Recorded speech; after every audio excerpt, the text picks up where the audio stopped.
हाँ जी, अस्सलाम वालेकुम। अल्हम्दुलिल्लाह हमारा रोमानिया का एक और भाई का वीज़ा लग के आ गया।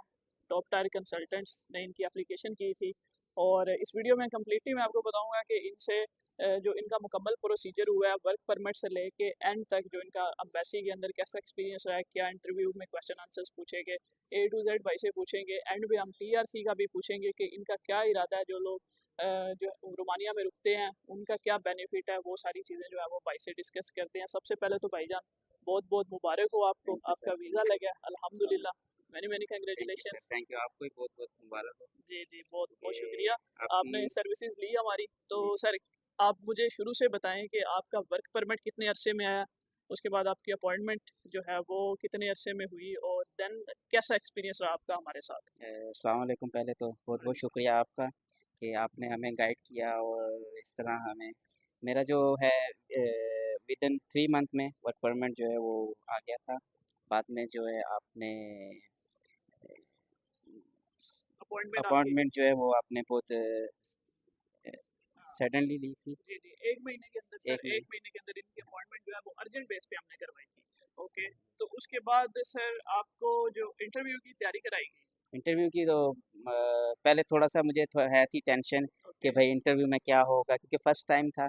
पर जिस तरह आपने मुझे गाइड किया और जिस तरह आपने मुझे इसकी तैयारी कराई और मैंने वहाँ जाके जैसे उनके क्वेश्चंस के आंसर दिए, बाद में तो ऐसा लग रहा था कि जैसे कि छोटा सा ना बच्चों जैसा कि भाई मतलब हम लोग आपको कुछ भी तैयारी आंसर। कराने के बाद बिल्कुल जी आपको हाँ, ऐसा फिर। लग रहा था कि जैसे स्कूल में कोई बच्चा शुरू शुरू में जी एबीसी जी लिखनी मुश्किल होती जी है, जी तो जी। बाद में इजी हो जाता ऐसे है। ऐसे। ओके, तो सर आप मुझे ये बताएंगे आपसे क्या क्वेश्चन पूछे गए फर्स्ट जब आप एंटर हुए, आप कैसे एंटर हुए, आपकी ड्रेसिंग कैसी थी, आपका वर्क परमिट जो है वो कौन सी कैटेगरी का था। मेरा वर्क परमिट जो था वो कोरियर का था। ओके, और डिलीवरी बॉय। जी, कोरियर बॉय का था। ओके। और जैसे कि आपने कहा है कि ड्रेसिंग ड्रेसिंग वाकई आपकी अगर वेल हो, ठीक है, तो वो आप पे जो है इम्प्रेशन होती है, फर्स्ट इम्प्रेशन जो देती है। ठीक है। और सबसे पहले तो हम जैसे हॉल में इंटर हुए, वेटिंग रूम में बिठा दिया था हमको। उसके बाद फिर उन्होंने नाम से हमें बुलाया हॉल में। फिर उसके बाद जो है सबसे पहले जो उन्होंने मुझसे यही क्वेश्चन पूछा कि भाई आप यहाँ क्या करते हैं। ठीक है। और आपने जो है रोमानिया में जाके क्या करना है। और उसके बाद उन्होंने मुझसे पूछा कि आपको यहाँ कितना टाइम हो गया है ओके। और यहाँ पे आपकी कितनी सैलरी है ओके। और वहाँ पे आप कितनी सैलरी लेंगे। ओके। बाकी उन्होंने इतना कुछ ख़ास नहीं पूछा, बस ये पूछा कि भाई आप जो वहाँ जाके ठंड है, ओके। ठीक है, ओके। और यहाँ पे गर्मी है, तो आप कैसे इस चीज़ को, मतलब वो उनका ये था पॉइंट कि भाई वो किसी तरीके से ना टाइट करना चाह रहे थे जी मैच, ठीक जी है। जी। पर अगर आप कंफ्यूज नहीं होंगे, ठीक है, उनके सवालों का अच्छे से जवाब देंगे, तो अल्हम्दुलिल्लाह उम्मीद है कि आपका जो है ना वीज़ा लग सकता है। जी, बहुत शुक्रिया, बहुत शुक्रिया। अच्छा, इनसे जो मेन क्वेश्चन ये पूछे गए कि आपकी सैलरी कितनी है, how much your salary in Romania, what is your company name in Romania. ये आपके सब सारी चीज़ें आपके कॉन्ट्रैक्ट पेपर पे लिखी होती हैं।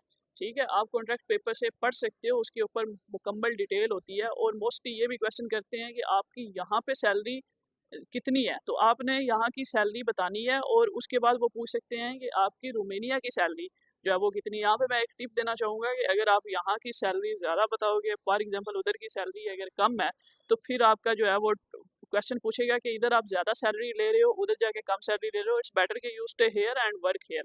तो आपने जो सैलरी बतानी है ना, वो आपने कोशिश करनी है कि जो उधर की सैलरी है उसकी निस्बत यहाँ पे दुबई में या पाकिस्तान में आपने कम ही सैलरी बतानी है, ज़्यादा सैलरी आपने नहीं बतानी। अच्छा सर, नेक्स्ट क्या प्लान है आपका, कि क्या करना चाहोगे आप। ये जाके रोमानिया में अक्सर लोग जाके स्किप हो जाते हैं, जो कि आप आपका पॉइंट ऑफ व्यू क्या है, आपके पॉइंट ऑफ व्यू के बाद मैं अपना भी बताता हूँ कि क्या सीन है।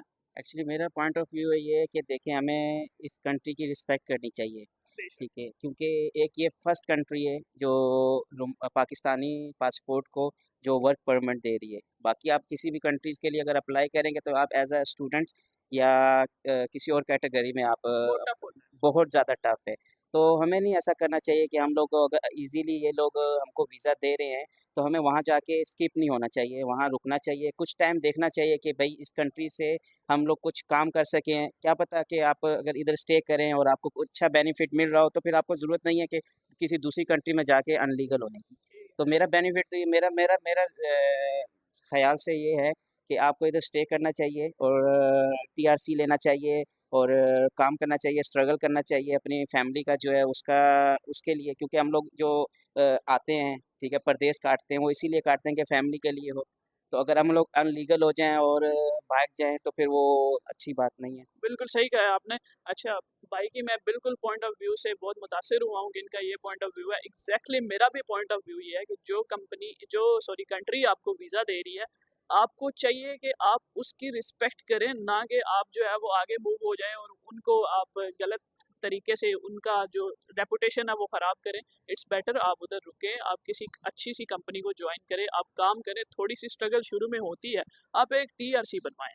टीआरसी बनवाने के बाद उधर कोशिश करें कि आप लीगल तरीके से रहें। जब आप कहीं मूव आगे हो जाते हैं, डंकी लगाते हैं वहाँ से, तो आपके लिए बहुत ज़्यादा बाद में प्रॉब्लम्स होती हैं। और ये प्रॉब्लम्स हर उसको पता है जो वहाँ से डंकी लगा के गया। जो नहीं लगा के गया उसको तो नहीं पता, उसको तो यही है कि मैंने जाके एफिल टावर के साथ जाके अपनी सेल्फी बनानी है और मैंने इटली जाना है जी, मैं फ्रांस पहुँच गया हूँ, मैं स्पेन पहुँच गया हूँ। उसके बाद उनके साथ मुश्किलातें जो हैं वो मुश्किलें बढ़ जाती हैं उनकी।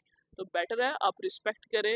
मैं रोमानिया एम्बेसी की, रोमानिया कंट्री की बहुत ज़्यादा रिस्पेक्ट करता हूँ कि उन्होंने हमें पाकिस्तानियों को, बंगालियों को, बहुत सारे ऐसी कंट्रीज़ को, एशियंस को मौका दिया है कि वो आए जो है उसकी कंट्री के अंदर रहें, आके काम करें। तो आप लोग प्लीज़ कोशिश करिएगा कि आप उधर जाएं और लीगल तरीके से रहें। बहुत शुक्रिया बहुत भाईजान, बहुत थैंक यू शुक्रिया so sir, much thank you sir, आने आपका का, भी बहुत टाइम बहुत देने का। शुक्रिया। Thank you so thank you much. Sir. Okay ji.